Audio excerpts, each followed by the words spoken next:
पेनमध्ये स्ट्रॉंग रूममध्ये उंदराने दरवाजा उघडल्यानं झाला गोंधळ।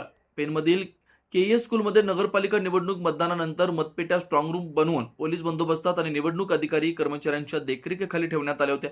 शनिवारी पहाटेच्या सुमारास स्ट्रॉंग रूममध्ये ठेवण्यात आलेल्या मतपेट्या या खाली असलेल्या लाकडी कपाटाचा दरवाजा उघडल्यानं एकच गोंधळ उडाला असल्याचं सीसीटीव्ही फुटेजद्वारे दिसून आलं। या घटनेचा सीसीटीव्ही फुटेज फोटो व्हायरल झाल्यानं उमेदवार आणि नागरिकांमध्ये एकच खळबळ उडून चर्चेला उलटसुलट उधाण आलं होतं। यानंतर तहसीलदार तानाजी शेजाळ आणि अधिकारी वर्गाने स्ट्रॉंग रूम इथं येऊन सीसीटीव्ही फुटेज आणि घटनास्थळी पाहणी करून उंदरामुळे लाकडी कपाटाचा दरवाजा उघडला असल्याचं सांगण्यात आलं। तसेच सीसीटीव्ही फुटेजमध्येही निदर्शनात आलं असल्याचं निवडणूक अधिकारी तानाजी शेजाळ यांनी माहिती देताना सांगितलं। 13 नोव्हेंबरला इथे ईव्हीएम मशीन्स आलेल्या, तेव्हापासून ते अगदी 9 तारखेपर्यंत फुटेज आम्हाला मिळावं सीसीटीव्हीचं, ही सुद्धा आम्ही मागणी केली होती। आणि नेमकं 10 तारखेला रात्री मी जे एक फोटो घेतला होता 11 तारखेच्या रात्री, त्याच्यामध्ये जिथे ईव्हीएम ठेवलेले आहेत त्याच्यावर जो कट्टा आहे त्या कट्ट्याचा दरवाजा जो आधीपर्यंत बंद होता तो अचानक उघडलेला दिसून आला। स्ट्रॉंग रूम म्हणजे झिरो मुवमेंट, तिथे कोणतेही मुवमेंट असलं नाही पाहिजे असं कायदा सांगतो।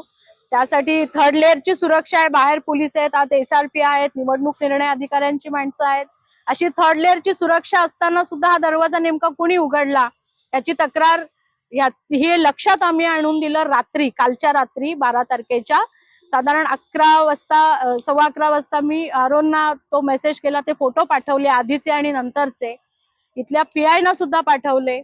मी इथे असताना रात्री 1 वाजता DYSPची इथे व्हिजिट झाली, त्यांच्याही हे निदर्शनास आणून दिलं आणि त्यांना सांगितलं की तुम्ही जे डायरीमध्ये नोट करता त्यामध्ये माझी तक्रार आणि मी जी सूचना करते की हे बदल दिसतायत, नोट करा। त्यांनी ते केलेलं नाही।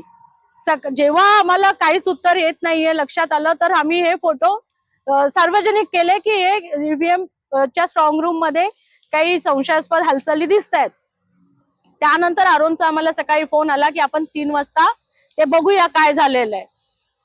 3 वाजता का, म्हणजे रात्री 11:15 वाजता आम्ही तक्रार केलेली आहे, तब्बल 16 तासानंतर आम्हाला इथे या असं सांगण्यात आलं। आम्ही इथे 1 वाजल्यापासून आलेली आहे दुपारी। एक व्यक्ती अमोद मुंडे म्हणून आहेत, त्यांनी इथे आल्यानंतर संतोष शृंगारपुरेजी यांना सगळ्यांना आम्ही काही विचारलं नाही, त्यांनी सांगितलं की नाही मी येऊन बघितलंय, 4:15ला तिथे उंदीर आलेला दिसतोय। ते कोण आहेत, त्यांना कोणी जबाबदारी दिली? अधिकृतरित्या आरो सांगतील ना, त्यांच्याकडे DVRचा ऍक्सेस कसा काय?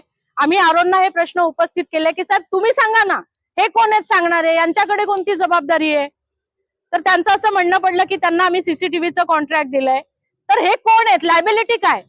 एखाद्या पक्षाशी संबंधित असलेल्या व्यक्तीला तुम्ही हा ऍक्सेस कसा काय देऊ शकता? आम्ही त्यांना स्पष्ट सांगितलं हे चालणार नाही, इथे ही व्यक्ती दिसता कामा नये। आम्ही कोणाकडनं सीसीटीव्ही विकत घेतो, टीव्ही विकत घेतो, तो माणूस येऊन इथे ऍक्सेस नाही केला पाहिजे त्यांनी। मग ही सुरक्षा कशासाठी आहे? आणि आरोननी सांगायच्या आधी, आम्ही चेक करण्याच्या आधी त्यांनी कसं बरं सांगितलं की एवढं हे असं झालेलं आहे?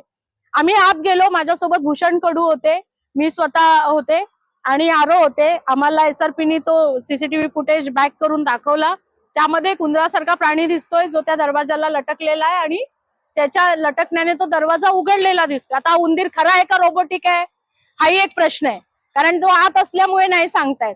एकूणच ह्या ज्या मुवमेंट आहेत त्या लक्षात घेता आमची जिल्हाधिकाऱ्यांना विनंती आहे की हे अजून 10 दिवस जायचे आहेत ना पुढे, अशी किती उंदरं आणि इतर प्राणी आतमध्ये असणार आहेत, तर एकदा ते स्ट्रॉंग रूम उघडून त्यामध्ये असे काही प्राणी असतील तर त्याची दखल घेतली पाहिजे, ते पाहिलं पाहिजे, ते समोर आलं पाहिजे, जेणेकरून पुन्हा पुन्हा अशी घटना घडता कामा नये। आमचा कोणताही संभ्रम पसरवण्याचा अजिबात विचार नाहीये।